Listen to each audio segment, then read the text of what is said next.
अं, सगळ्यांना खूप खूप नमस्कार. सर्वप्रथम मी सौरभ आणि हिस्ट्री टॉक टीमचे खूप खूप आभार मानतो की त्यांनी मला ही व्याख्यानाची संधी दिली म्हणून. वाई हे जे गाव आहे ना, आतापर्यंत काही वर्षांपूर्वी म्हणा किंवा काही काळापूर्वी वाईची जी ओळख होती ती फक्त एक महाबळेश्वरला जाताना किंवा महाबळेश्वरच्या वाटेवर असलेलं एक गाव अशी वाईची ओळख होती. पण त्याच्यानंतर एक काही वर्षापूर्वी साधारण लॉकडाऊनच्या एक वर्षभरानंतर आम्ही काही मित्रमंडळींनी असा विचार केला की वाईचा एक आपण हेरिटेज वॉक अरेंज करूयात. आणि त्या दृष्टीने वाईचा हेरिटेज वॉक आम्ही अरेंज केला आणि त्याच्यानंतर वाईच्या अभ्यासाला सुरुवात केली. अनेक मंडळी यावर त्यापूर्वीही अभ्यास करत होती. सौरभ आहे, आमचा मित्र आनंद आहे, असे अनेक मंडळी त्यावर अभ्यास करत होती. आणि त्याच्यानंतर मग आम्ही वाईच्या इतिहासाच्या, वाईच्या संस्कृतीच्या तपशिलात जाण्याचा थोडासा प्रयत्न केला आणि त्यातून जे काही संशोधन झालं, त्यातून जे काही गोष्टी आमच्या दृष्टिक्षेपात आल्या त्याचं एक पुस्तकात कसबे वाई या पुस्तकामध्ये आम्ही डिसेंबरमध्ये मी रूपांतर केलं आणि ते पुस्तक प्रकाशित झालं. आज ह्याच वाईच्या इतिहासाविषयी आणि वाईच्या एकंदरीत संस्कृतीविषयी किंवा इथला वाईचा वाईचं एकंदरीत संस्कृती काय आहे, वाईचा इतिहास काय आहे, इथल्या प्रथा काय आहेत याविषयी आपण जाणून घेणार आहोत. सगळ्यात आधी मला सांगायला आवडेल की कुठलंही गाव म्हणजे वाईच असं नाही, कुठलंही गाव आपण जर बघितलं तर त्या गावाचं सगळ्यात आधी या सगळ्यात महत्वाची गोष्ट असते म्हणजे त्या गावाचं नाव. आता हे जे गावाचं नाव असतं तर ते गावाचं नाव अनेक प्रकारे त्याच्यामध्ये अनेक आस्पेक्ट्स असतात, त्याच्यामध्ये अनेक निरनिराळ्या गोष्टी आपल्याला बघता येतात. आणि त्याच पद्धतीने वाई हे सुद्धा गावाचं जे नाव आहे त्या वाईच्या या नावामागे सुद्धा खूप मोठ्या प्रमाणात इतिहास दडलेला आहे.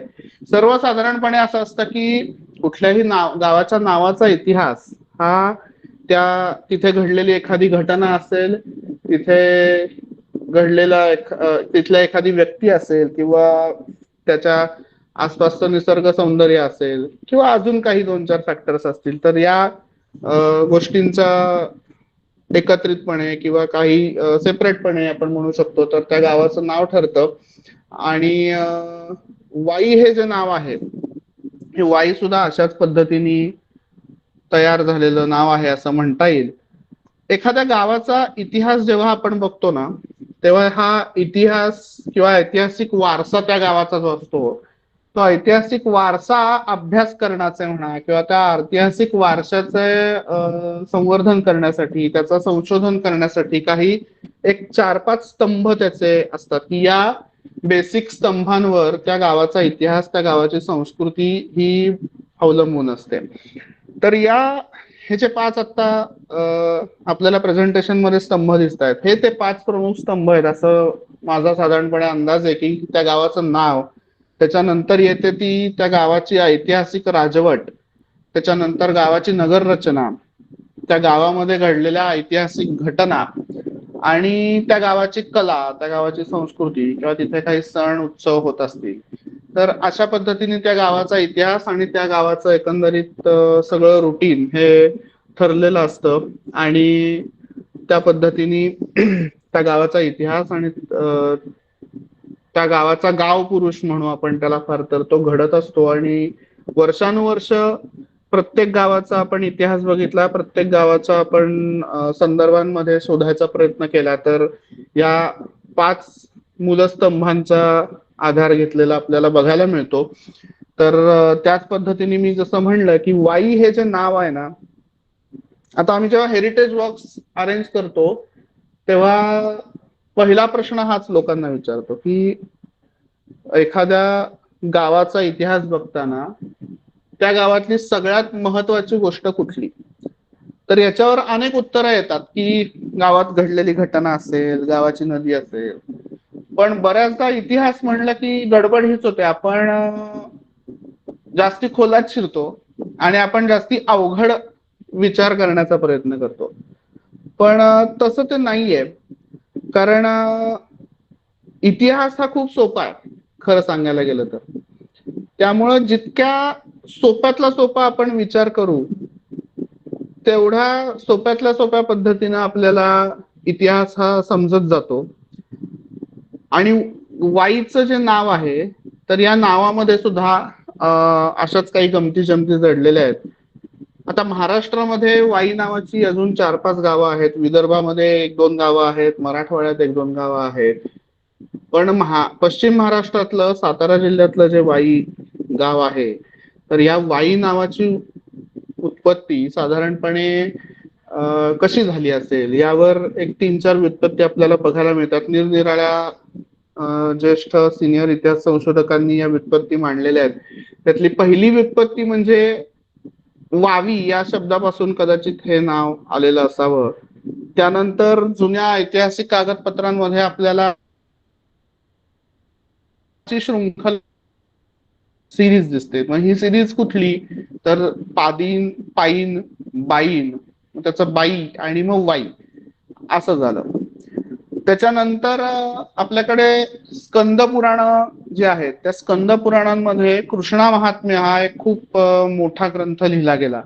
या कृष्णा महात्म्यामध्ये कृष्णा नदीच्या उगमापासून ते कृष्णा नदी बंगालच्या उपसागराला जिथे तमिळनाडूमध्ये मिळते, मला वाटतं त्या ठिकाणापर्यंत सगळा इतिहास, किंबहुना त्या ठिकाणापर्यंत जी जी क्षेत्र आहेत त्या क्षेत्रांचं वर्णन या कृष्णा महात्म्यामध्ये दिलं गेलेलं आहे. आणि या कृष्णा महात्म्यात वाईचा उल्लेख वैराजक क्षेत्र असा येतो. त्याच्यानंतर पुढचा जो उल्लेख येतो तो वायदेश. आता वायदेश हा जो उल्लेख आहे तो माझ्या दृष्टीने मला जास्त रिलेव्हंट वाटतो, कारण वायदेशच अपभ्रंश होत होत नंतर वाई हे झालेलं असू शकतं. आता वायदेशचा अर्थ काय, तर वायदेश, वाय म्हणजे हा मूळचा संस्कृत शब्द आहे. कापड जे असतं त्या कापडावरती प्रक्रिया करणारे, किंवा ज्याला आपण पोस्ट प्रोसेसिंग म्हणतो, ते कापडावर पोस्ट प्रोसेसिंग करणारी जी मंडळी आहेत त्या समाजाला वाय किंवा तंतुवाय समाज असं पूर्वी म्हणलं जात असे. आणि या लोकांची वस्ती वाईमध्ये किंवा वाईच्या आसपासच्या भागामध्ये खूप मोठ्या प्रमाणात होती. आणि वायदेश जेव्हा आपण म्हणतो तेव्हा वायदेश हे फक्त वाई गावापुरता मर्यादित हा शब्द नाहीये. तर कृष्णा नदी क्षेत्र महाबळेश्वरला उगम पावल्यानंतर ती डोंगरावरून खाली आल्यावर जिथे जमिनीवर येते, तिथून ते अगदी पुढे कोरेगाव, सातारा जिल्ह्यातलं कोरेगाव वगैरे भाग असेल तिथपर्यंतचा जो प्रदेश आहे, या सगळ्या प्रदेशाला वायदेश असं पूर्वी म्हणलं जात असे. आणि या वायदेशचे उल्लेख सातवाहनकालीन कागदपत्रांमधून येतात, किंवा काही नाणी वाईजवळच्या काही गावांमध्ये सातवाहन काळातली सापडलेली आहेत, त्याच्यामध्ये सुद्धा या वायदेशचा उल्लेख येतो. 15व्या शतकात महानुभाव पंथाचा एक लीळाचरित्र जो ग्रंथ आहे त्याच्यामध्ये वाई देशकर पाठ नावाचा एक पाठ आहे, त्याच्यामध्ये सुद्धा हा वाईचा उल्लेख आलेला आपल्याला बघायला मिळतो. याच्यानंतरचा दुसरा जो भाग आहे तो भाग म्हणजे ऐतिहासिक राजवटी. आता या ज्या ऐतिहासिक राजवटी असतात तर या काळानुरूप बदलत जातात. राजकीय परिस्थिती बदलते किंवा देशातले राजे बदलतात, त्या पद्धतीने ऐतिहासिक राजवटी बदलतात. आणि या बदललेल्या ऐतिहासिक राजवटींचा त्या त्या गावाच्या घडामोडींवर किंवा त्या त्या गावाच्या प्रोग्रेसवर खूप मोठ्या प्रमाणात परिणाम होत असतो. वाईच्या बाबतीत जर बघायचं झालं तर वाईचा लिखित इतिहास ज्याला आपण म्हणू, तो साधारण इसवी सन पूर्व 3रं शतक ते स का प्रेझेंटेशन मध्ये म्हणलेले मुद्दामून स का म्हणजे त्याला आपण सर्वमान्य कालखंड असं आपण म्हणू शकतो, तर त्याचा तो शॉर्ट फॉर्म आहे. तर सर्वमान्य कालखंड पूर्व म्हणजे इसवी सन पूर्व ज्याला आपण म्हणतो, इसवी सन पूर्व 3रं शतक ते इसवी सन पूर्व 2रं शतक, इसवी सनाचं 2रं शतक, असा 400 ते 500 वर्षाचा कालखंड हा सातवाहन साम्राज्याचा होता. आणि या सातवाहन साम्राज्याच्या कालखंडामध्ये वाईमध्ये वाई ही सातवाहन साम्राज्याच्या अधिपत्याखाली होती असं आपल्याला म्हणता येईल. आणि याचं अजून एक उदाहरणच द्यायचं झालं तर वाई परिसराच्या आसपास काही लेण्या आहेत. माझ्या माहितीनुसार 20-25 लेण्या आहेत. त्यातल्या काही बौद्ध लेण्या आहेत, काही हिंदू लेण्या आहेत. आणि या लेण्यांचा इतिहास जर बघितला तर तो साधारण 2ऱ्या शतकापर्यंत इतका मागे जातो. मग या लेण्या इकडे का बांधल्या गेल्या? तर सातवाहनांची राजधानी ही प्रतिष्ठान म्हणजे पैठण पासून ते अगदी कोकण भागामध्ये किंवा इकडे कोल्हापूर, सातारा, पुणे भागामध्ये त्याच्याही पुढे सातवाहनांचा व्यापार चालायचा. आणि पूर्वीच्या काळात बघितलं तर हे सगळे व्यापारी मार्ग होते. आणि हे व्यापारी मार्ग कोकणापर्यंत का जायचे? तर कोकणामध्ये अनेक बंदरं आहेत. या बंदरांमधून पुढे निरनिराळ्या दक्षिण आफ्रिका असेल किंवा इतर देशांमध्ये हा व्यापार चालायचा. आणि हे एक महत्वाचं कारण आहे की इतक्या मोठ्या प्रमाणात लेण्या या सर्व पट्ट्यामध्ये बांधल्या गेल्या आणि सातवाहन काळातील या लेण्या असण्याची शक्यता आहे असं अनेक इतिहास संशोधकांचं म्हणणं आहे. त्याच्यानंतर येतं ते शिलाहारांचं राज्य किंवा यादवांचं राज्य, साधारण 10व-12व शतक आपण त्याला म्हणू. आता दुर्दैवाने प्रॉब्लेम असा आहे की सातवाहनांच्या राज्यानंतर शिलाहारांच्या राज्यामध्ये जवळजवळ 700 ते 800 वर्षांचा कालखंड जातो. आणि या 700-800 वर्षाच्या कालखंडामध्ये त्यातले कुठलेच आपल्याला सबळ म्हणावेत असे ऐतिहासिक पुरावे वाईविषयी सापडत नाहीत. पण शिलाहारांच्या राज्यात किंवा यादवांच्या राज्यात म्हणायचं झालं तर वाईच्या आसपास अनेक किल्ले आहेत. केंद्रगड आहे, पांडवगड आहे, त्याच्यानंतर वैराटगड आहे, चंदनवंदन आहे. असे महत्वाचे किल्ले हे शिलाहार राजा दुसरा भोज यांनी बांधलेले आहेत. आणि साधारण हे किल्ले 10व्या-11व्या शतकाच्या आसपास बांधलेले असावेत. याच्यानंतर गंमत अशी होते की इतिहासाचं पटल बघायचं झालं तर दुर्गादेवीचा दुष्काळ हे खूप इतिहासाच्या पुस्तकातलं खूप मोठं पान आहे असं म्हणायला हरकत नाही. कारण साधारण 1396 ते 1408 या कालावधीमध्ये दुर्गादेवीचा खूप मोठा दुष्काळ पश्चिम महाराष्ट्रामध्ये विशेषतः आला. आणि या दुर्गादेवीच्या दुष्काळामध्ये सगळंच्या सगळी गावं उजाड झाली, इथला व्यापार ठप्प झाला, त्यामुळे लोक गाव सोडून निघून जायला लागले. आणि जी परिस्थिती पश्चिम महाराष्ट्रात इतर बऱ्याच ठिकाणी झाली तीच परिस्थिती अर्थात वाईमध्ये सुद्धा झाली. त्यामुळे दुर्गादेवीच्या या दुष्काळामध्ये वाईतली बऱ्यापैकी लोकवस्ती उठून गेली.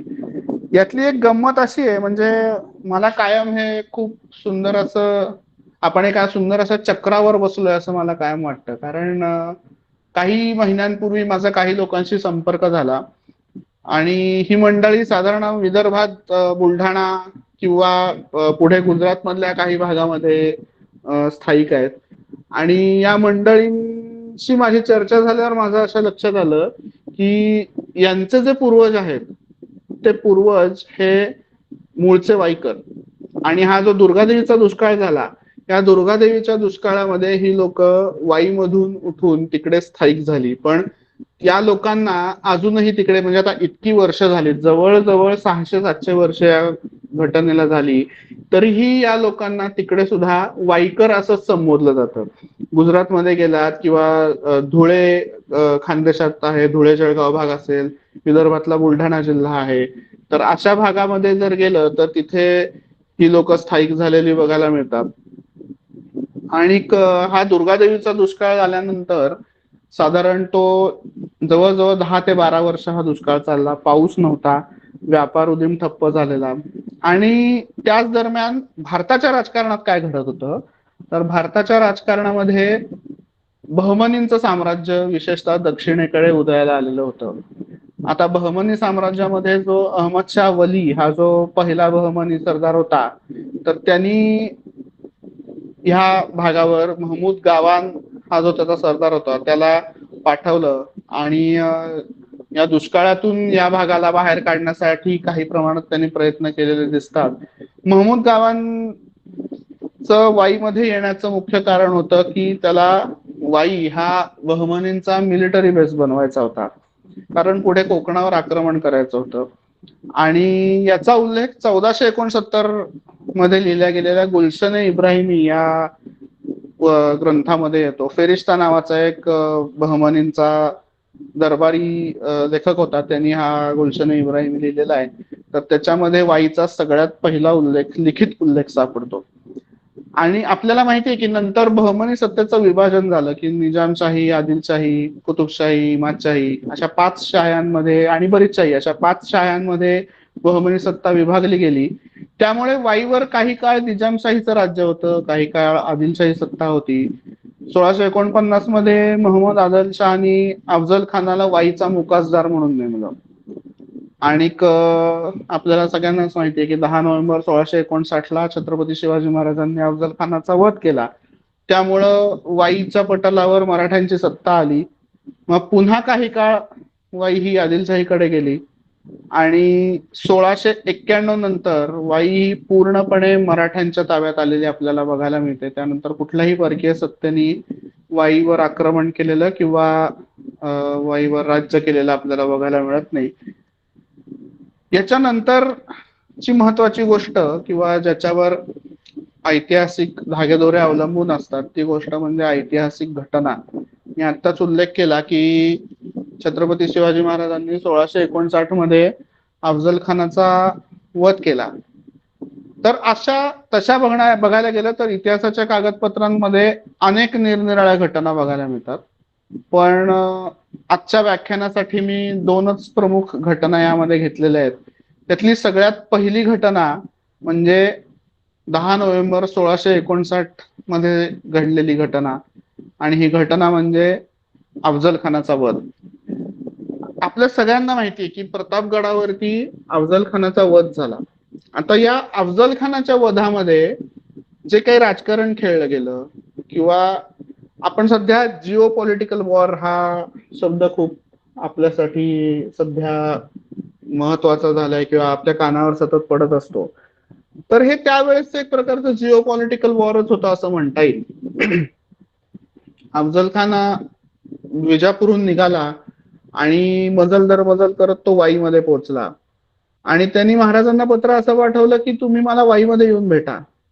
पण महाराज हे चांगलं जाणून होते की आपण जर मोकळ्या मैदानावर गेलो तर अफजल खानाशी लढणं खूप अवघड होऊन जाईल.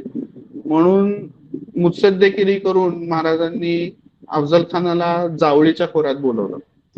आता वाईवरून अफजल खान जे जावळीमध्ये गेलेला आहे ना, तर वाई पासून महाबळेश्वरला आपण जर कधी गेलो असू तर काही घाट लागतात. त्यातला एक प्रमुख घाट आत्ताचा म्हणजे पसरणी घाट. त्या पसरणी घाटाच्या पुढे म्हणजे पाचगणीच्या थोडस पुढे गेलो आपण तर तायघाट नावाचा एक प्रदेश लागतो. वाईच्या जवळ चिखली नावाचं एक गाव आहे. तर या चिखली पासून हा तायघाट सुरू होतो. या तायघाटातून अफजल खान पुढे गेलेला आहे आणि महाबळेश्वरामध्ये असे काही पॉइंट्स आहेत ज्याचे आता खऱ्या अर्थाने टुरिस्ट पॉइंट झालेले आहेत. आर्थर सीट असेल किंवा इतर कुठले केट्स पॉइंट असतील. तर इतिहासाच्या कागदपत्रांमध्ये या पॉइंट्सची नावं आढळतात आपल्याला. म्हणजे ही नावं नंतर ब्रिटिश काळात दिली गेलेली आहेत. पण पांगळा नाव एक म्हणून नाव आढळतं किंवा निसणीची वाट म्हणून एक नाव आढळतं की या वाटेवरून छत्रपती शिवाजी महाराज स्वतः आपली फौज घेऊन जावळीच्या खोऱ्यात उतरलेले आहेत. त्यांनी मोऱ्यांकडनं जावळी जिंकून घेतली आणि प्रतापगड हा किल्ला त्यांनी तिथे बांधला. हे खूप मोठं राजकारण होतं आणि महाराजांचा खूप मोठा दृष्टिकोन याच्यामध्ये होता की पुढे मागे एखादा बलाढ्य शत्रू चालून आला तर त्याच्याशी युद्ध कुठं करायचं. तर त्याच्यासाठी महाराजांनी रणक्षेत्र निवडलं आणि रणक्षेत्र सिक्युअर करून घेतलेलं. ही खूप राजकारणातली आणि युद्धशास्त्रातली एक खूप मोठी गोष्ट आहे. आणि नंतर ते लगेच झालं, प्रतापगड बांधून झाला आणि काही वर्षातच अफजल खानाची स्वारी झाली. त्यामुळेच हे एक प्रमुख कारण होतं की शिवाजी महाराजांनी अफजल खानाला अफजल खानाचं पारिपत्य करण्यासाठी प्रतापगड निवडला. आणि तिथली जर रचना बघितली किंवा तिथलं जावळीचं जंगल बघितलं तर आज गेलो तर आजही तिथे इतकं घनदाट अरण्य आहे की 250-300 वर्षापूर्वी तिथे किती मोठं जंगल असेल याची आपण फक्त कल्पनाच करू शकतो. आणि त्यामुळे मोठमोठे व्याख्याते सुद्धा हे सांगतात की जेव्हा अफजल खानाने वाई सोडली तेव्हाच त्याचं मरण ठरलेलं होतं. आता आपल्यासाठी कुठल्या ऐतिहासिक संदर्भात आपण बघणार आहोत या अफजल खानाच्या मोहिमेच्या संदर्भात, तर कवींद्र परमानंद नेवास्कर नावाचा एक कवी हा छत्रपती शिवाजी महाराजांचा समकालीन होता.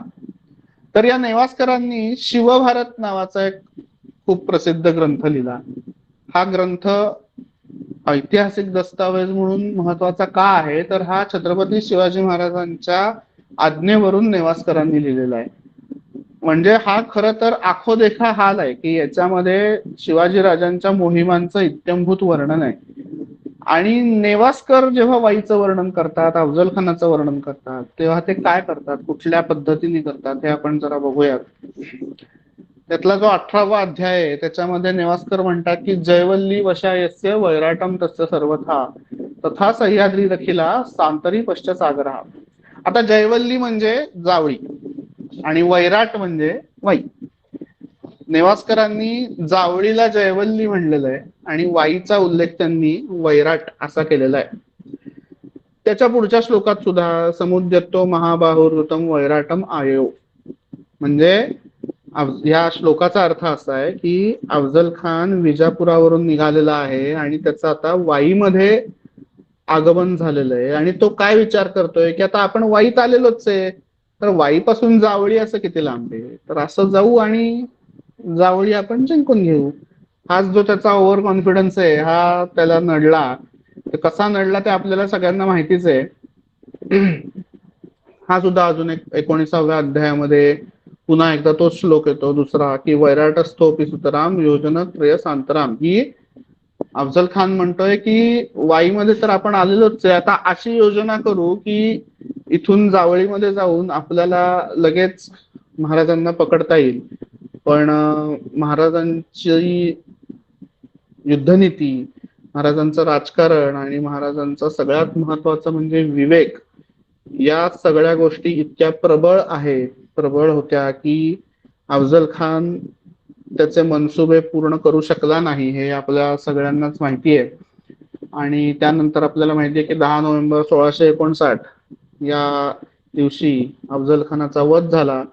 आणि त्याच्यामध्ये सुद्धा नेवास्कर असं म्हणतात की शिवा हा कृपाणिकाग्रेण कुक्षावेव तमस्पृशत, म्हणजे बाहुयुद्ध निपुण असलेल्या शिवाजी राजांनी अफजल खानाला त्याच्या कुशीमध्ये, म्हणजे थोडक्यात कमरेच्या वरच्या भागामध्ये कृपाण, म्हणजे ज्याला आपण कट्यार म्हणतो, त्या कट्यारी सारख्या हत्यारांनी आणि वाघनखांनी अफजल खानाचा वध केला. आणि याच्यानंतर काय झालं तर याच्यानंतर महाराज स्वस्थ बसलेले आहेत का की आता चला एवढं मोठं युद्ध झालंय, एवढी मोठी 20-22 हजाराची फौज आपण मारलीये, तर आता काय करा, शांत बसू, थोडी सुट्टी घेऊ महिनाभर, असं महाराजांनी केलेलं नाहीये. त्यांनी दुसऱ्याच दिवशी पुढची मोहीम काढली आणि 10 नोव्हेंबर 1659 जेव्हा अफजल खानाचा वध झाला त्याच्यानंतर जेमतेम 18 ते 20 दिवसामध्ये महाराजांनी कोल्हापूर पर्यंतचा सगळा प्रांत जिंकून घेतलेला आहे. याच्यामध्ये वाई सुद्धा येतं. म्हणजे आपण आता युद्ध जिंकलेलो आहे, अफजल खानासारखा इतका मोठा सरदार आपण मारलेला आहे, तर जी आदिलशाही फौजांमध्ये भीती पसरलेली आहे, या भीतीचा आपल्याला कसा फायदा करून घेता येईल याकडे महाराजांनी पुरेपूर लक्ष दिलं. आणि बरेचसे किल्ले असे झाले की अफजल खानाची वाट बघत बसलेली लोक, आदिलशाहीची लोक, आणि मराठ्यांचं फौज आलंय म्हणलं अफजल खान कुठे आहे, तर अफजल खान नाहीच आहे, अफजल खान मारला गेलाय. या भीतीने बऱ्याच जणांनी किल्ले सोडून दिलेले आहेत. आणि याच गोष्टीचा फायदा घेऊन महाराजांनी केवळ 18 दिवसांमध्ये कोल्हापूर पर्यंतची मजल मारली आणि कोल्हापूर पर्यंतचा मुलूक जिंकून घेतला. आता ही जी स्क्रीनवरती या ओव्या दिसतात त्या समर्थ रामदास स्वामींच्या ओव्या आहेत की परोपकाराची राशी उदंड घडती जयासी तयाचे गुणमहत्वाची तुलना कैची. महाराजांबद्दल समर्थ हे म्हणतायत सखल सुखाचा त्याग करून साधिजे तो योग राज्य साधनेची लगबग कैसी केली. म्हणजे राज्य साधना कशी केली महाराजांनी याविषयी समर्थ सांगतायत या ओव्यांमध्ये. किंवा काही पत्रव्यवहारांमध्ये 2-3 ओळी अशा सापडतात की संबंधे तलाश बेकयास, की महाराजांना एका पत्रामधून सांगण्यात आलं की आम्ही आमचं घोडदळ पाठवू आणि तुमचा पारिपत्य करू, तुम्हाला हरवून टाकू. त्याच्यावर महाराज म्हणतात की तुम्ही कसल्या वल्गना करताय माझा मुलूक जिंकून घेण्याचा. माझ्या सह्याद्रीच्या मुलखामध्ये संबंध म्हणजे घोडा, कल्पनेचा घोडा, कल्पनेचा वारू चालवणं सुद्धा अवघड आहे आणि तिथे तुम्ही तुमचं घोडदळ पाठवून माझा पारिपत्य करावं असं म्हणताय, तर ते काही शक्य नाहीये. आणि अशी अनेक पत्र महाराजांची आहेत ज्याच्यामध्ये महाराजांनी सांगितलंय. किंवा जावळीच्याच जंगलाच्या बाबतीत सांगायचं तर आता तो एका बखरीत आलेला उल्लेख आहे शहाजीराजांच्या बाबतीत की शहाजीराजांनी असं म्हणलंय की एक वेळ जावळीच्या खोऱ्यात, जावळीच्या जंगलात हत्ती जर लपून बसला तर एक वेळ हिडिंबेच्या केसातली सापडेल, पण जावळीच्या खोऱ्यात किंवा जावळीच्या जंगलामध्ये लपलेला हत्ती सापडणं अवघड आहे असं शहाजीराजांनी म्हणलेलं आहे. अर्थात हे बखरी झालेलं वाक्य आहे, त्यामुळे त्याला तितकासा ऐतिहासिक पुरावा, सबळ ऐतिहासिक पुरावा असेलच असं नाही. याच्यानंतरची दुसरी घटना म्हणजे 1690 साली साधारण आपण बघितलं की 1659 मध्ये महाराजांनी वाई जिंकून घेतली, पण काही काळातच ती आदिलशाहीकडे परत केली. आणि नंतर 1675च्या आसपास महाराजांनी केंद्रगड किल्ला जिंकून घेतला आणि पुन्हा एकदा वाई मराठ्यांकडे आली. पण नंतर महाराजांचं निधन झालं, छत्रपती संभाजीराजे गादीवर बसले, त्यांचं देखील निधन झालं आणि दुर्दैवाने वाई हा भाग पुन्हा मुघलांकडे गेला. आणि या दरम्यान 2-3 प्रमुख नावं आपल्याला इतिहासात बघायला मिळतात. ती म्हणजे रामचंद्र पंत अमात्य, त्याच्यानंतर शंकराजी नारायण पंत सचिव, त्यांना राजाज्ञा असं देखील पदवी होती, आणि संताजी घोरपडे असतील, धनाजी जाधव असतील, यांनी त्या दरम्यान जे मुघलांवर आक्रमण केली त्यामध्ये त्यांचं प्रमुख आक्रमण हे वाईवर सुद्धा झालं होतं 1690 मध्ये. आणि त्या आशयाचं रामचंद्र पंतांचं एक पत्र आहे, त्या पत्रामध्ये असा उल्लेख येतो की आम्ही वाईचा कोट रगडून घेतला. आता या पत्रामधून आपल्याला काय दिसतं तर 6 मे 1690 या तारखेचं ते पत्र आहे की वाईला एक सुसज्ज असा कोट होता. कोट म्हणजे काय तर एक छोटीशी गढी किंवा ज्याला तटबंदी वगैरे असेल असा एक किल्ला. तर आता या किल्ल्याचे अवशेष वाईमध्ये फारसे कुठे बघायला मिळत नाहीत, पण जी जुनी म्हणजे साधारण माझ्या आजोबा पणजोबांच्या काळातली जी लोक होती त्यांच्या तोंडी कायम वाक्य असायचं की ह्या कोटाच्या भागात जर गेलं कोणी तर आम्ही कोटावर जाऊन येतो वगैरे असं ते लोक म्हणायचे. पण हा कोटाचा भाग नावाला म्हणून कोटाचा भाग वाईमध्ये आहे, त्या कोटाचे त्या गडीचे अवशेष काही वाईमध्ये आता बघायला मिळत नाहीत. आणि पण 6 मे 1690च्या रामचंद्र पंतांच्या या पत्रामध्ये वाईच्या कोटाचा उल्लेख येतो. आणि मग वाईच्या कोटावरती तैनाती कशा होत्या तर 452 माणसं या वाईच्या कोटावर तैनात केलेली होती, ज्याच्यामध्ये 25 स्वार, 19 पदाती, 1 पालखी आणि 1 सुखासन असा सगळा तो सरंजाम होता. आणि ही सगळी अर्थातच पगारी लोक होती आणि यांचं वेतन 10 ते 11 महिन्यांचं असायचं. मग आता ते 10 ते 11 महिन्यांचं काय असायचं तर यातली बरेचसे शेतकरी मंडळी होती आणि शेतीच्या कामांसाठी ते वर्षातून 2 महिने सुट्टी घेत असत, म्हणून त्यांचं वेतन हे 10 ते 11 महिन्यांचं असायचं. पण हवालदाराचा जो हवालदार असायचा कोटावरचा त्याच्या डोक्यावर छत्री धरणारा किंवा रात्री गस्त घालणारा, हिलाल ड्युटी दाखवणारा, ही जी मंडळी होती हे सगळे बारमाही कामगार होते, त्यामुळे ह्यांचं वेतन अर्थातच या इतर लोकांपेक्षा थोडस जास्त होतं. आणि इसवी सन 1718 नंतर या कोटाचा काही भाग पाडून टाकण्यात आला. छत्रपती शाहू महाराजांचं त्या आशयाचं पत्र आहे. आणि असे पण काही उल्लेख आहेत की हा कोठाचा भाग जेव्हा पाडला तर त्याच्या विटा काही लोकांनी आपली घरं बांधण्यासाठी म्हणून वापरल्या. आणि त्याचे जे काही बुरुज होते त्या बुरुजांमधल्या जननी नावाच्या एका बुरुजाचा उल्लेख येतो. हे नंतर अगदी माधवराव पेशव्यांच्या काळापर्यंत सुद्धा याचा काही भाग शिल्लक होता आणि नंतर या हे कोट सगळा पाडून टाकण्यात आला आणि सध्या जर बघितलं तर तिथे फक्त कोटाचा परिसर असं म्हणलं जातं, पण तिथे वाईचा कोट काही आपल्याला बघायला मिळत नाही.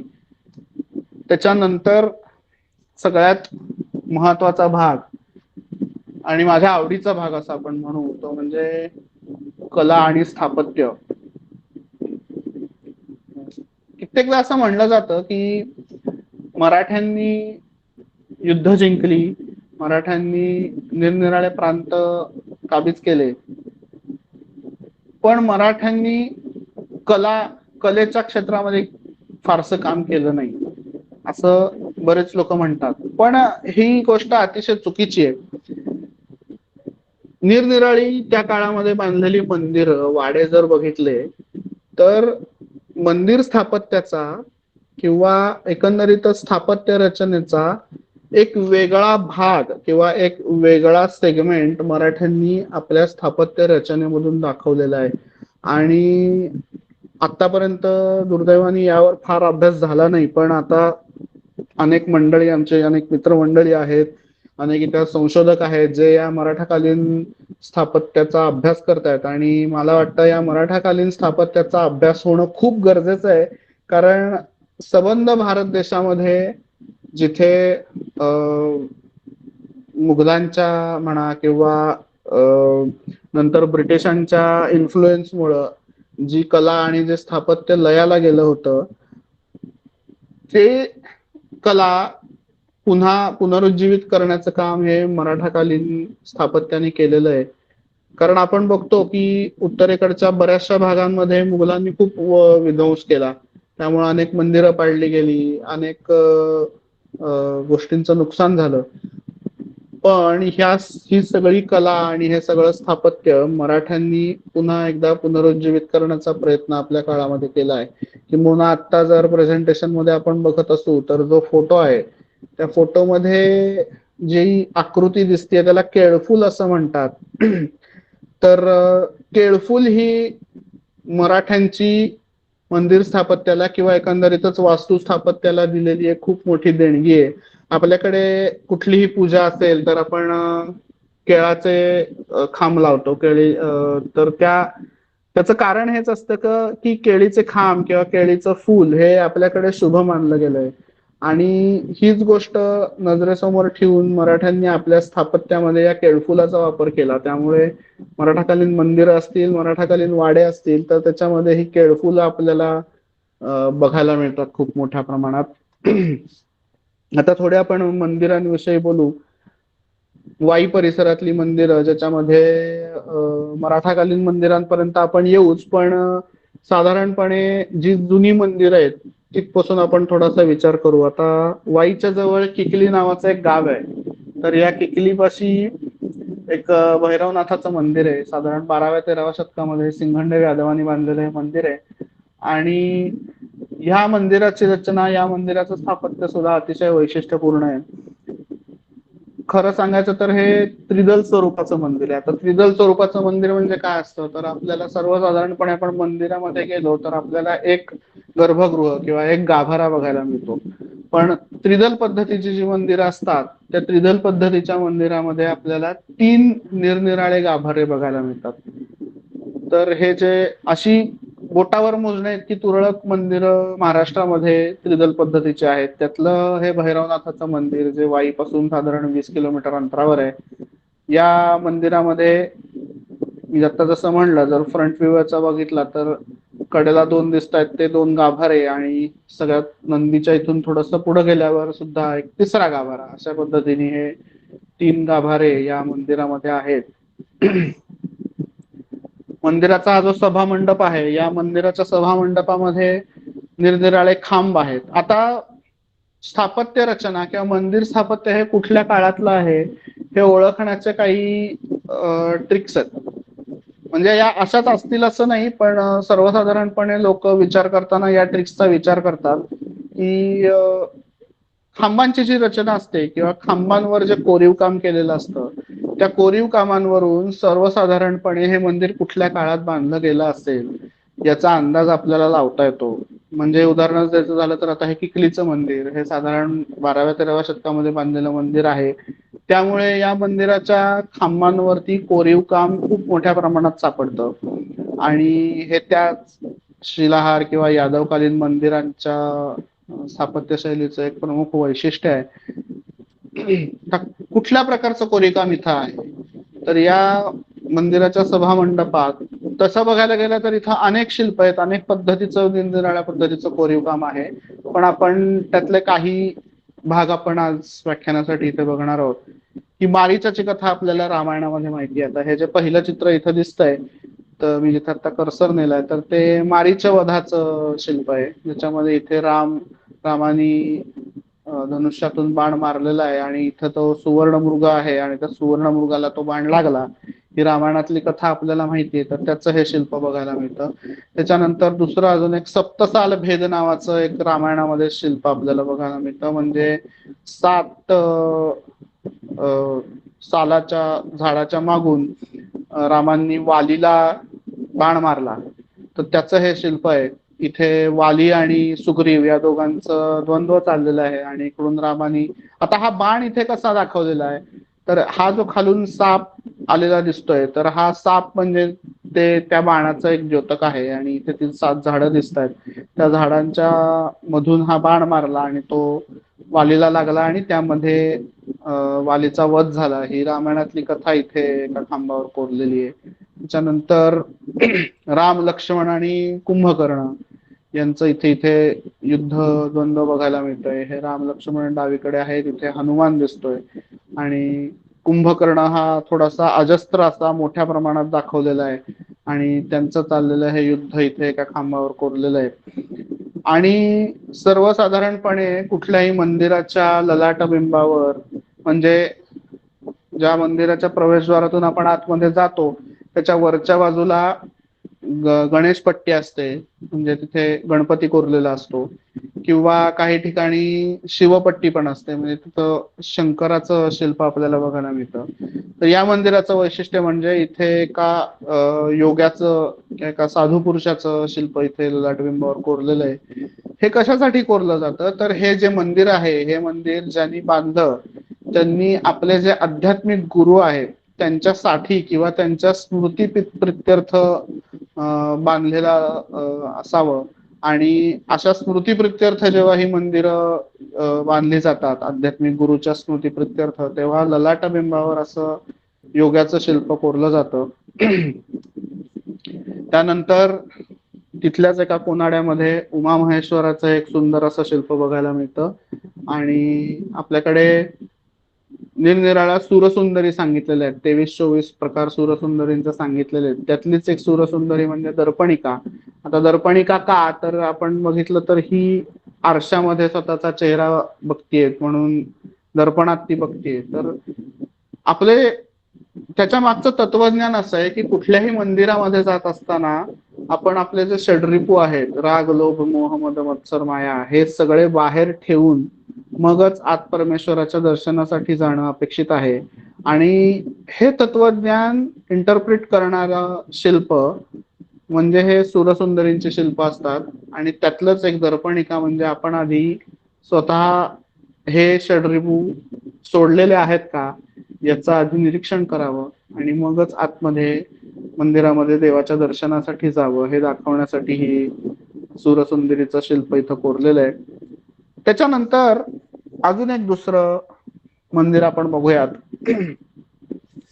जोरखोर जे आहे, म्हणजे महाबळेश्वरच्या पलीकडचा भाग किंवा केंजळगड रायरेश्वर हा जो भाग आहे, रायरेश्वर म्हणजे जिथं छत्रपती शिवाजी महाराजांनी स्वराज्याची शपथ घेतली, त्या रायरेश्वराच्या पठाराच्या पायथ्याशी आपण वाईकडून जोर जांभळी या भागाकडे जायला लागलो की डाव्या हाताला धोम धरणाचं सगळं बॅकवॉटर लागतं त्या धोमधरणाच्या जलाशयामध्ये एरवी जेव्हा पाणी असतं तेव्हा या कमानीचा हा वरचा भाग जो आहे नगरखान्याचा तो भाग आपल्याला बघायला मिळतो. आणि उन्हाळ्यामध्ये जेव्हा पाणी सुकतं तेव्हा फक्त या कमानीपर्यंत जाता येतं. साधारणपणे मेन रोडवर गाडी लावून एक दीड किलोमीटर आपल्याला आतमध्ये चालत जावं लागतं. तर हे जुनं नवलाई आणि रामवरदायिनी देवीचं मंदिर आहे. हे मंदिर सुद्धा असंच 12व्या-13व्या शतकात बांधलं गेलेलं असावं आणि त्यानंतर मराठ्यांनी कदाचित या मंदिराचा जीर्णोद्धार केल्याची शक्यता आहे. पण जेव्हा 70च्या दशकामध्ये धोम धरण कृष्णा नदीवर बांधण्यात आलं तेव्हा हे मंदिर धरणाच्या पाण्यामध्ये गेलं. त्यावेळी या मंदिरातली ज्या मूर्ती होत्या, या मंदिरातली जी शिल्प होती, ती इथून जवळ असलेल्या खावली या गावामध्ये एक नवीन मंदिर बांधण्यात आलं आणि त्या मंदिरामध्ये पुन्हा नव्याने त्यांची स्थापना करण्यात आली. आता या मंदिराचा फारसा इतर कुठला भाग दिसत नाही, पण ही मंदिराची कमान मात्र अगदी स्पष्टपणे आपल्याला मुख्य रस्त्यावरूनही दिसते आणि तिथं जाऊन बघितलं तर त्याच्यावर असलेली शरभ शिल्प किंवा तिथे काही सतीशिळा वगैरे सुद्धा आपल्याला बघायला मिळतात. आणि जे आत्ताचं जे खावली गावातलं मंदिर आहे तिथे या मंदिराचे काही अवशेष आहेत. आता ही गणेशपट्टी त्यांनी त्या जुन्या मंदिरातली इथं ठेवलेली आहे. त्यानंतर हे मुख्य रामवरदायिनी देवी डावीकडे आहे आणि ह्या अतिशय वेगळ्या प्रकारची गणपतीची मूर्ती, गणपतीचं शिल्प सुद्धा तिथे आपल्याला बघायला मिळतं. त्याच्यानंतरचं जे मंदिर आहे ते वाकेश्वराचं मंदिर. आता बऱ्याच जणांना वाकेश्वराचं मंदिर माहिती असतं आणि वाकेश्वराचं मंदिर खर तर वाईच्या दृष्टीने, वाईच्या स्थापत्य कलेच्या दृष्टीने खूप महत्वाचं आहे. वाईजवळच बावधन नावाचं गाव आहे. या बावधन गावामध्ये हे बावधन गावाच्या हद्दीत हे वाकेश्वराचं मंदिर आहे. आणि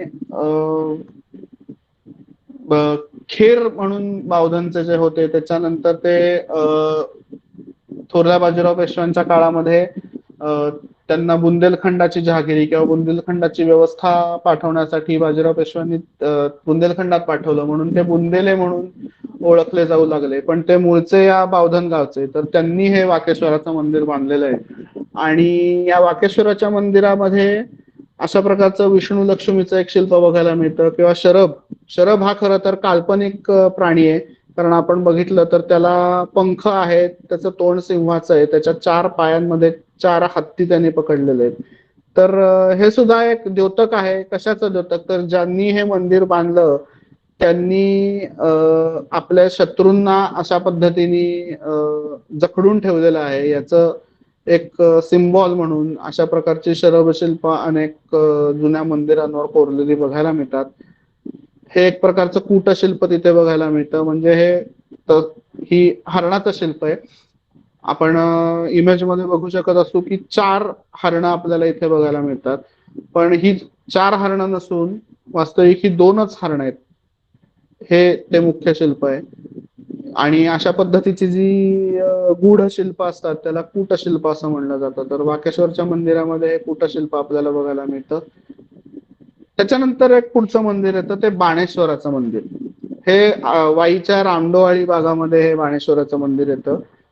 पंत राजाज्ञा मी मगाशी जे म्हणलं शंकराजी नारायण पंत सचिव, तर त्यांनी 1742 मध्ये हे मंदिर बांधलं. पण या मंदिराची एकंदरीत रचना बघितली तर हे मंदिर त्याही पूर्वीचं असण्याची शक्यता आहे.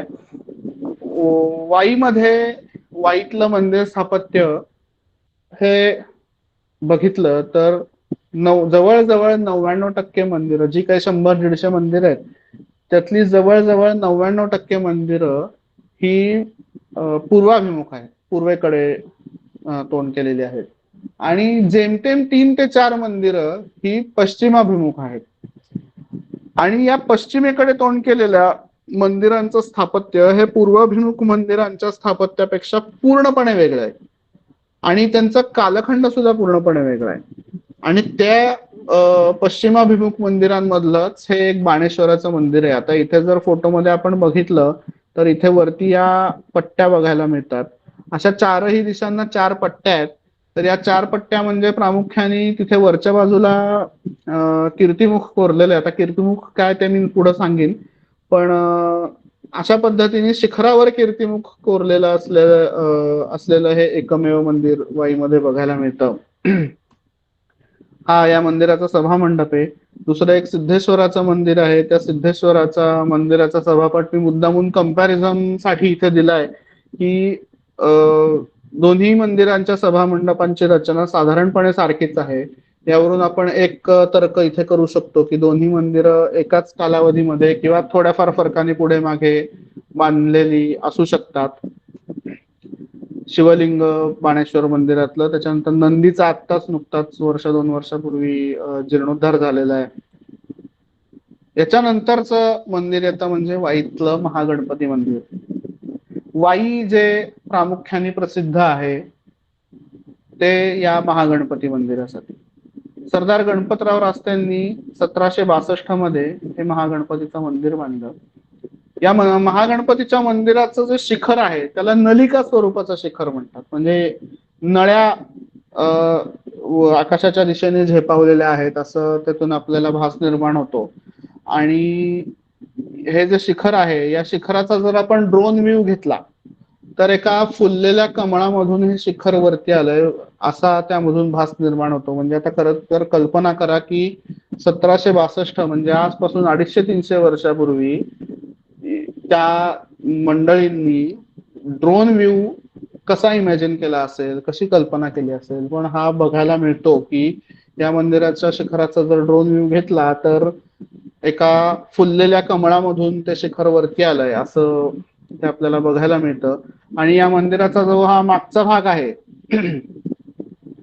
जिथे हा सपाट नाहीये, ही जी भिंत आहे ही सपाट नाहीये, ही त्रिकोणी आकाराची. म्हणजे एखाद्या जहाजाचा बोटीचा डेक जसा असतो तर त्या पद्धतीची ही भिंत आहे. तर याचं प्रमुख कारण म्हणजे हे मंदिर नदीच्या काठावर बांधलेलं आहे.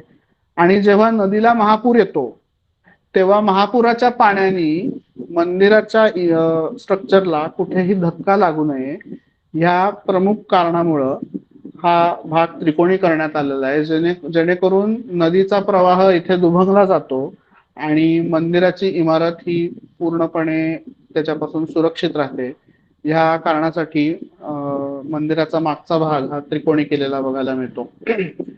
ही महागणपतीची मूर्ती अतिशय सुंदर अशी ही मूर्ती आहे. आणि काही वेळा असं म्हणलं जातं की सरदार रास्ते यांनी कर्नाटकामध्ये बेळगाव इथं असलेला डोंडा गणपतीचं दर्शन घेतलं आणि त्यावरून प्रेरणा घेऊन वाईमध्ये महागणपतीची स्थापना केली. पण याला कुठलाही ऐतिहासिक आधार नाहीये, त्यामुळं आपण फर्म सांगू शकत नाही की हे तसंच असावं.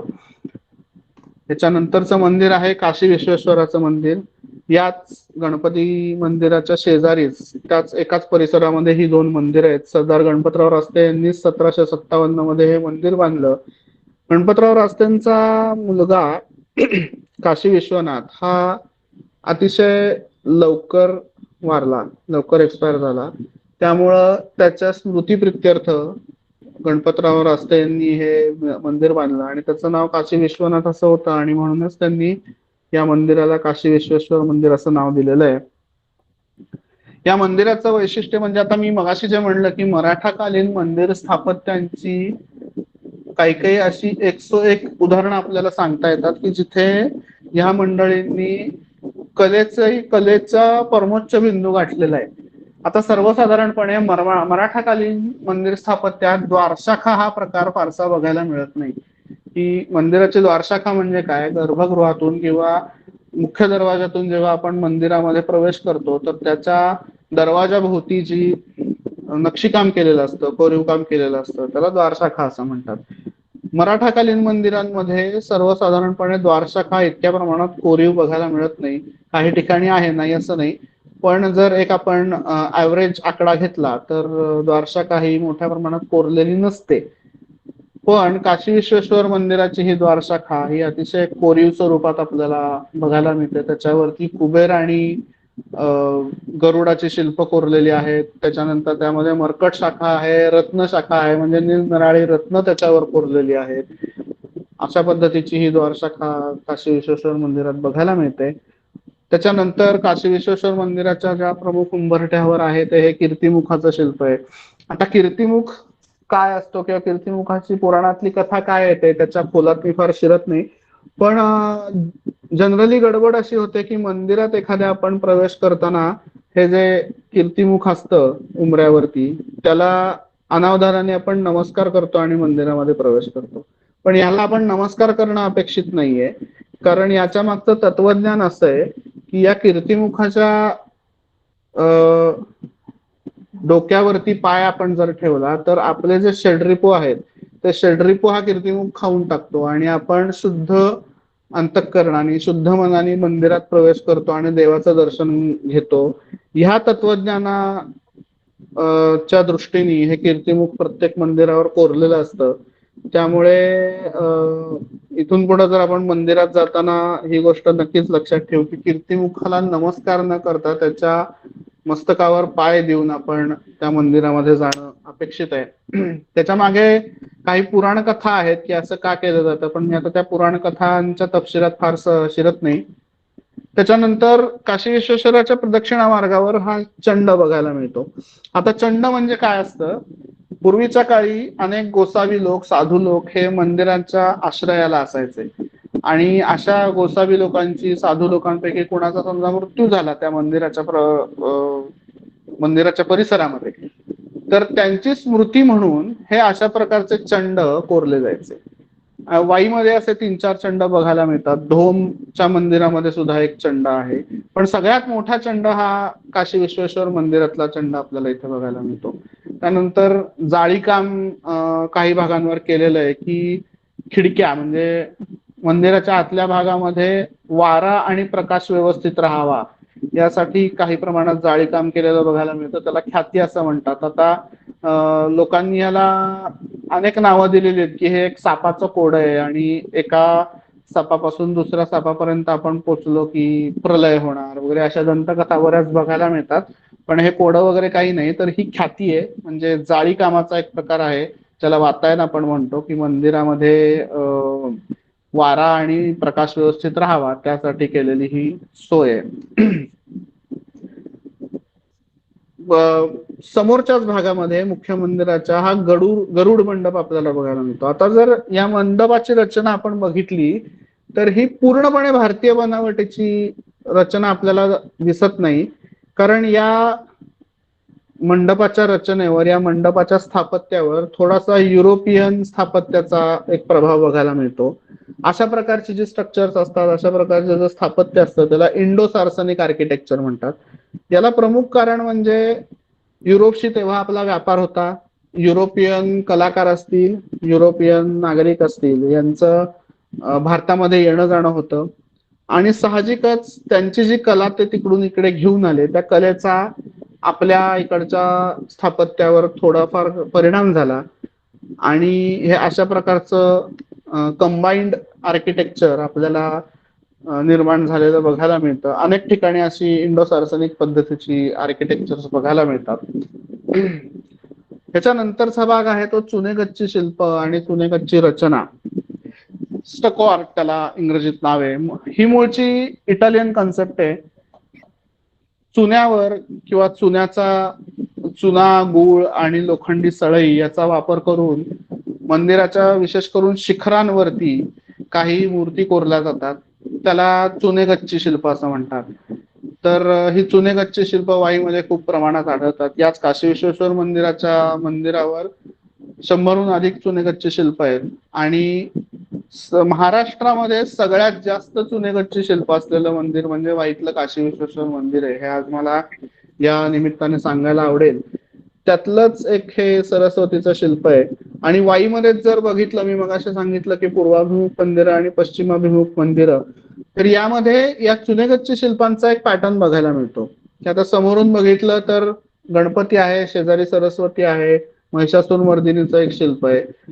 पूर्वाभिमुख मंदिरं जी आहेत त्या मंदिराच्या शिखरांवरचा पॅटर्न हा सगळीकडे एकसारखा बघायला मिळतो आणि जी मंदिरं पश्चिमाभिमुख आहेत त्या शिखरांवरचा पॅटर्न हा वेगळ्या पद्धतीचा बघायला मिळतो. हा पॅटर्न मुद्दामून त्या काळात घडवला गेला, मुद्दामून त्या काळात पाळला गेला का नाही हे आपण सांगू शकत नाही, कारण तसे ऐतिहासिक पुरावे आपल्याकडे अजून तरी उपलब्ध नाहीत. पण हा पॅटर्न नक्कीच आपल्याला वाईतल्या अनेक मंदिरांच्या शिखरांवरती बघायला मिळतो.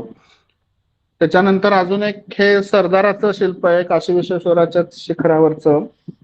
आता जर नीट बघितलं तर या सरदाराच्या डोक्यावरची जी टोपी आहे ती टोपी थोडीशी युरोपियन हॅट सारखी टोपी आहे. तर याचंही प्रमुख कारण तेच आहे की युरोपियन कलाकार भारतामध्ये होते. मराठ्यांनी युरोपातून कलाकार आणून आपल्याकडच्या काही कलाकृती घडवल्याची उदाहरणं सुद्धा इतिहासामध्ये बघायला मिळतात. त्यामुळे बऱ्याच ठिकाणी अशी सरदारांची शिल्प असतील किंवा देवी देवतांची शिल्प असतील तर त्यांच्या मस्तकावर युरोपियन पद्धतीच्या हॅट बघायला मिळतात. कारण हे याचं एक प्रमुख कारण असू शकतं ते कलाकार जे आणले होते ते युरोपातून आलेले होते किंवा ज्या कलाकारांनी ही कला शिकली त्यांचे शिक्षक जे होते ते कदाचित युरोपियन शिक्षक असू शकतात. पण अशा प्रकारचे बऱ्याच ठिकाणी उदाहरण आपल्याला वाईमध्ये किंवा इतर भोर असेल, सासवड असेल, पुण्यात असेल अशा ठिकाणी सुद्धा अशी शिल्प बघायला मिळतात. अशा छोट्या छोट्या देवळ्या अनेक मंदिरांवर असतात त्यामध्ये ही शिल्प कोरलेली असतात. आत्ताच काशी विश्वेश्वर मंदिराचं ही जी शिल्प आहेत त्याचं अतिशय सुंदर पद्धतीने संवर्धन त्यांनी केलेलं आहे. त्यामुळे प्रत्येक शिल्प अगदी तपशीलवार आपल्याला तिथे जाऊन बघायला मिळतात. आता मधलं हे जे शिल्प आहे त्याच्यामध्ये आपल्याला कल्की अवतार विष्णूचा बघायला मिळतो. याच्या वरच्या बाजूला विष्णूचे दशावतार सगळे कोरलेले आहेत. गरुडाचं एक सुंदर शिल्प बघायला मिळतं आणि प्रत्येक शिल्पाला त्याची त्याची कथा आहे आणि प्रत्येक शिल्पाला त्याचं त्याचं वेगळं असं स्थापत्य आहे. असं म्हणलं तर त्यात काहीच चुकीचं ठरणार नाही. त्यानंतर जाळीकाम या चुनेगच्ची पद्धतीने केलेलं दिसतं. उरुशृंग किंवा ज्याला उपशिखर असं म्हणतो तर अशा पद्धतीची उपशिखर सुद्धा चुनेगच्ची पद्धतीने बांधलेली अनेक मंदिरांवरती आपल्याला बघायला मिळतात. हे नकाशे आहेत महागणपती मंदिराचा आणि काशी विश्वेश्वर मंदिराचा. त्याच्यानंतर सूर्याच्या अनेक मूर्ती, सूर्याची निरनिराळी शिल्प आपल्याला या वाई परिसरामध्ये बघायला मिळतात. वाई मधलं जे पंचायतनाचं मंदिर आहे त्या पंचायतन मंदिरामध्ये डावीकडे जे फोटो दिसतोय ते सूर्य शिल्प पंचायतन मंदिरातलं आहे आणि उजवीकडचा जो फोटो दिसतोय तो धोमच्या मंदिरातलं सूर्याचं शिल्प आहे. पार्वतीची शिल्प निरनिराळी बघायला मिळतात. आपल्याला माहिती की शंकराचं शिवलिंग जिथे असतं त्याच्या मागच्या बाजूला देवळीमध्ये पार्वतीची स्थापना केलेली असते. ज्यामध्ये वाई परिसरातलं एक वैशिष्ट्य म्हणायचं झालं तर वाईमध्ये पार्वतीचं बाणेश्वरी स्वरूप खूप काही मंदिरांमध्ये बघायला मिळतं. म्हणजे इथे जर बघितलं तर इथे देवीच्या हातामध्ये बाण आहे आणि त्याच्यावरती सुद्धा सध्या अनेक अभ्यासक संशोधन करतायत. उजवीकडचं जे शिल्प दिसतंय ते कुठल्याही देवळी मधलं नाहीये तर एक स्वतंत्र छोटं मंदिर धोम मध्ये आहे. ह्या वास्तविक हे पंचायतन स्वरूपाचं मंदिर आहे. आता पंचायतन स्वरूपाची मंदिराची संकल्पना अशी असते की मुख्य मंदिर म्हणजे मुख्य देवता जी समजा शंकर असेल तर शंकराचं मंदिर मध्यभागी आणि त्याच्या बाजूनी सूर्य, गणपती, पार्वती आणि विष्णू यांची मंदिरं असतात. तर अशा पद्धतीच्या या पंचायतन मंदिरातलं एक पार्वतीचं सुंदर असं शिल्प ही अष्टभुजा आहे आणि देवीच्या हाताशी छोटा गणपती आणि इकडे छोटासा स्कंद म्हणजे छोटासा कार्तिकेय आपल्याला बघायला मिळतो. त्यानंतर मेणवली जो भाग आहे वाई जवळचा तिथेही विष्णूचं एक सुंदर मंदिर आहे.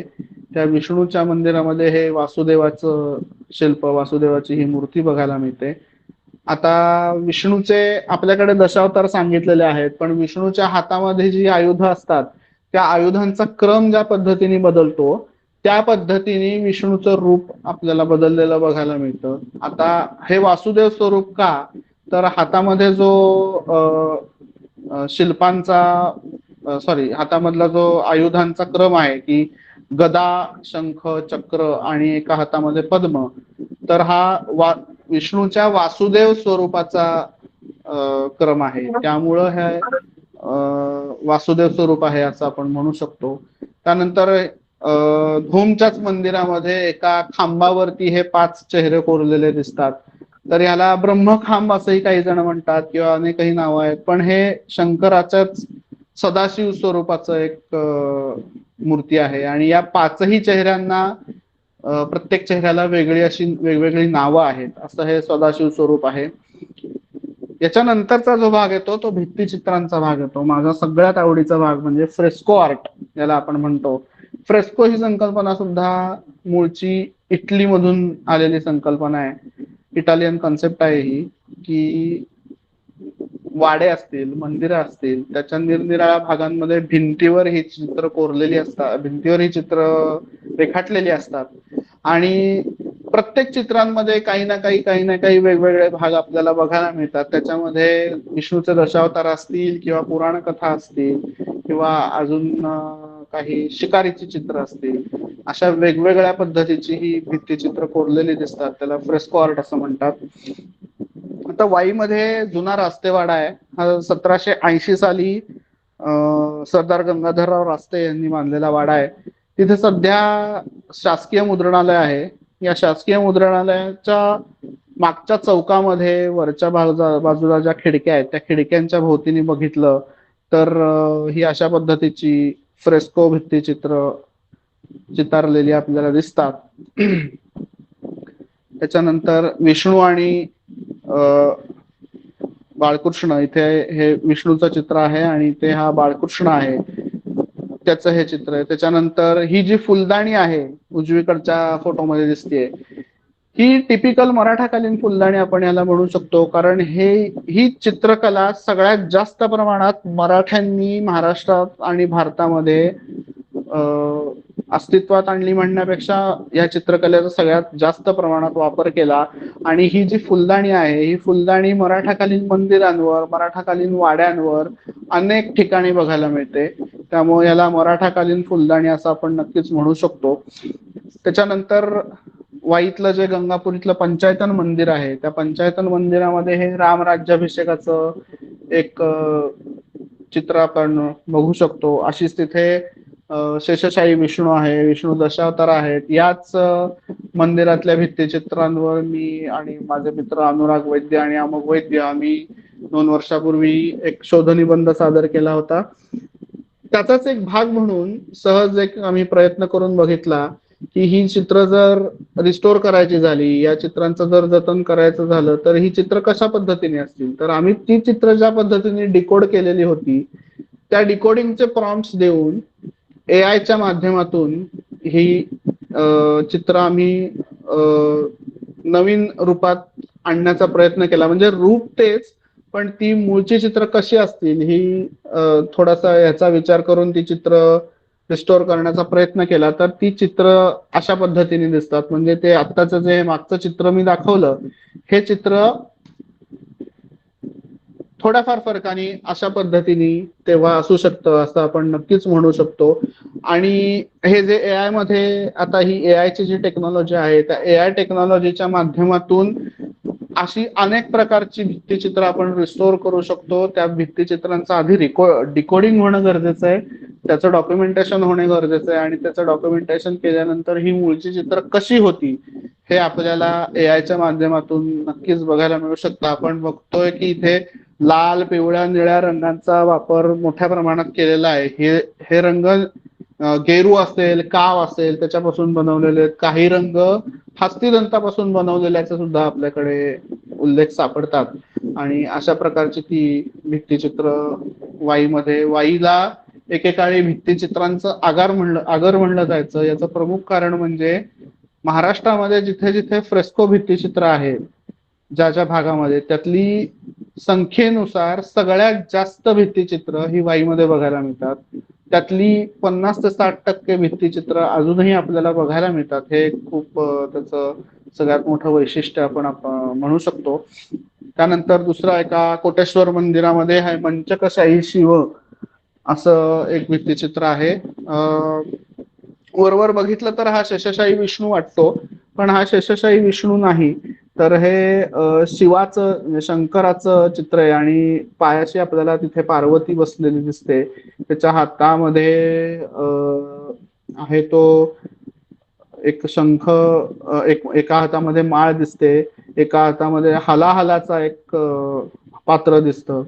आणि अशा सुंदर पद्धतीने, आणि हे चित्र जिथं काढलंय ते मंदिराच्या गाभाऱ्याच्या एका कोनाड्यामध्ये काढलेलं आहे. म्हणजे हे चित्र बघायचं झालं तर अक्षरशः आपल्याला जमिनीवरती बसून किंवा झोपून हे चित्र बघून त्याचा फोटो काढावा लागतो. म्हणजे इतक्या छोट्या जागेमध्ये हे चित्र कसं काढलेलं असू शकतं, ही खरं तर एक आश्चर्याची बाब आहे. आणि त्याचे जर स्ट्रोक्स बघितले तर ते इतके फाईन आहेत की खरंच तेव्हाच्या कलाकारांची दाद दिली पाहिजे की त्यांनी इतकी सुंदर सुंदर भित्तिचित्र त्या काळामध्ये कशी काढली, त्याच्यासाठी काय तंत्रज्ञान वापरलं, काय मटेरियल वापरणं वापरलं, याच्यावर अभ्यास होणं खरोखर खूप गरजेचं आहे. आता आपण थोडस आपल्या व्याख्यानाच्या शेवटच्या भागाकडे वळूयात. विरगळ हा प्रकार बऱ्याचदा आपल्याला माहिती असतो.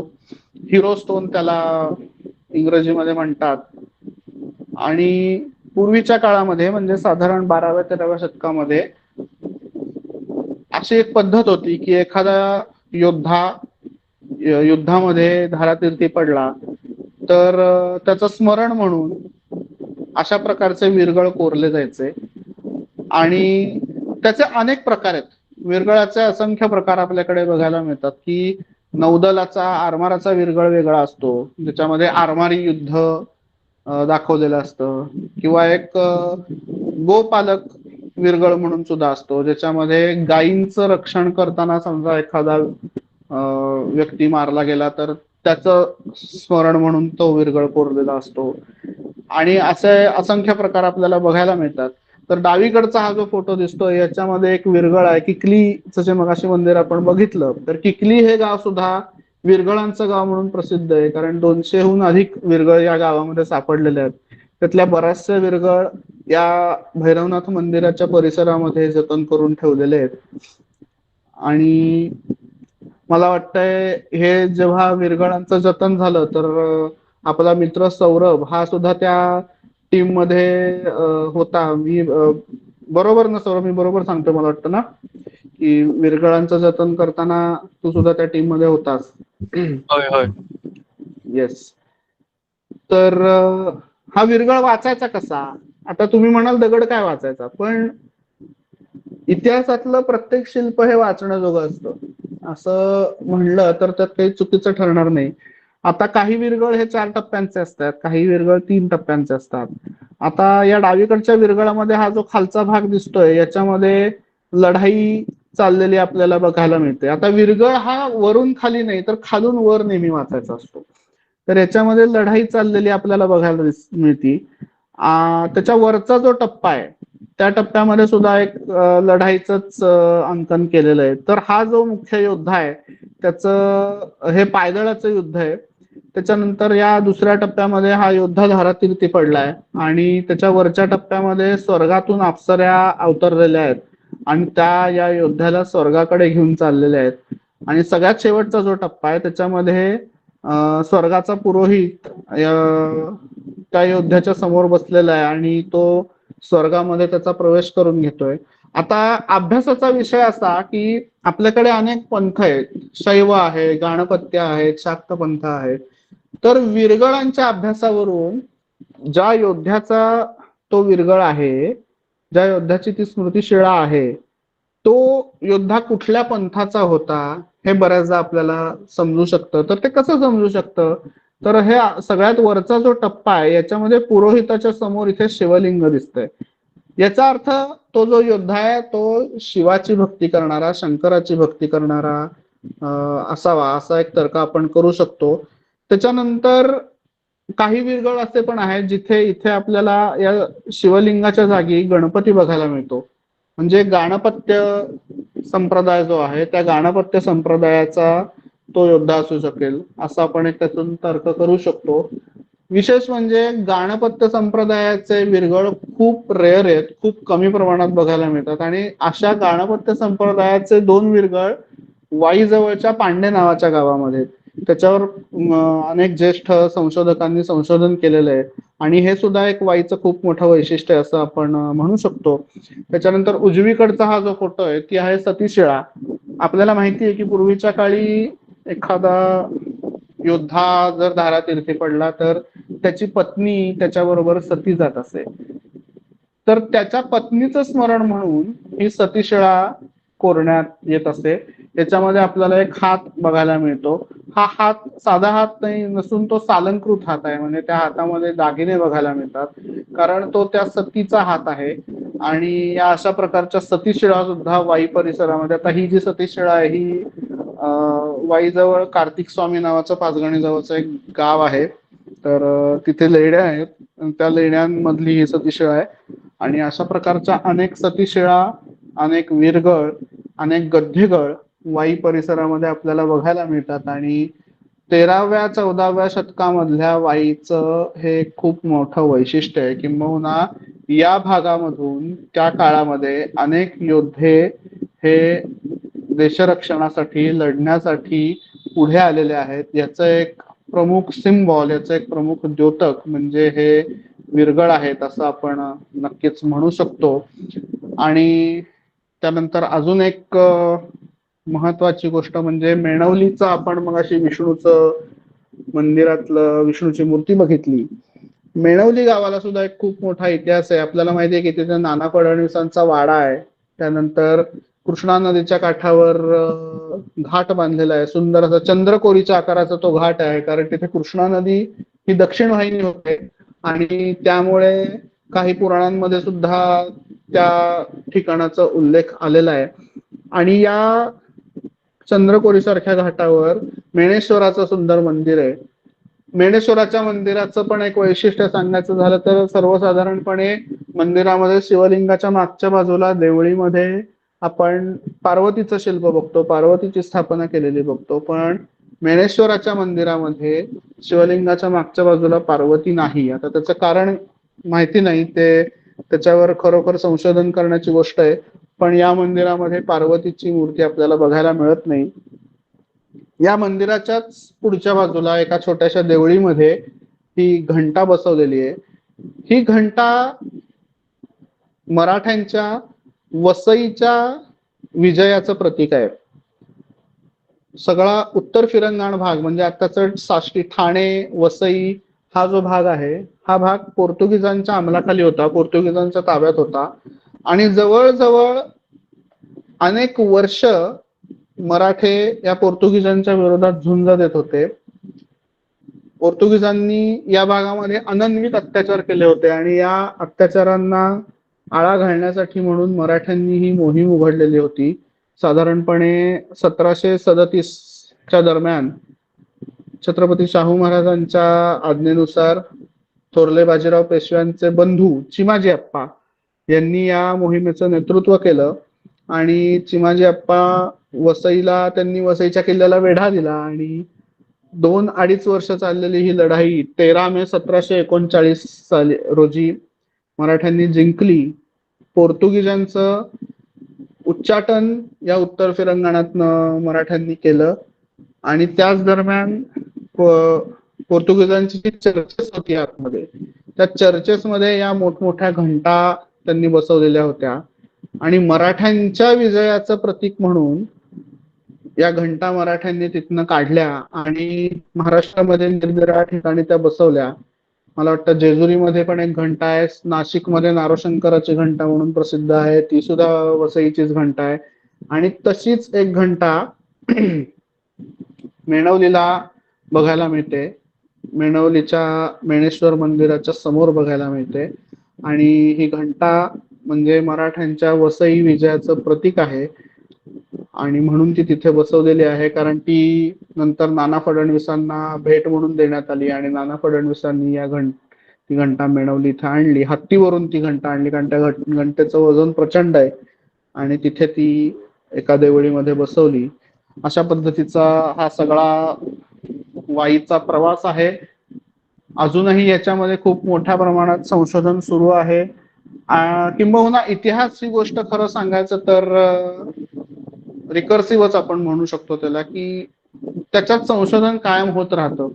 कदाचित आत्ता झालेल्या संशोधनामध्ये, आत्ता झालेल्या अभ्यासामध्ये पुढे मागे जाऊन काही बदल होतील, काही नवीन संशोधन समोर येईल, त्याच्यामधून आपल्याला काही नवीन गोष्टी बघायला मिळतील. पण हे संशोधन सतत घडत राहतं, संशोधन सतत होत राहतं. आणि त्याच्यामध्ये आपण नक्कीच पुढे पुढे जात राहतो आणि नवा नवा इतिहास त्यातून पुढे येत राहतो. आणि मला वाटतं हेच इतिहास अभ्यासाचं आणि इतिहास संशोधनाचं एक खूप मोठं यश आहे आणि त्याचंच एक खूप मोठं स्किल आहे. सो मला वाटतं आता जास्ती वेळ न घेता मी माझं व्याख्यान थांबवतो आणि पुन्हा एकदा हिस्ट्री टॉक्स, आमचा मित्र सौरभ आणि हिस्ट्री टॉक्सची संपूर्ण टीम यांचे खूप खूप आभार मानतो की त्यांनी मला इथे वाई विषयी बोलण्याची संधी दिली. सुरुवातीला जी थोडीशी तांत्रिक अडचण आली त्याबद्दल मी पुन्हा एकदा दिलगिरी व्यक्त करतो आणि सर्वांचे आभार मानतो आणि थांबतो. धन्यवाद. धन्यवाद सर.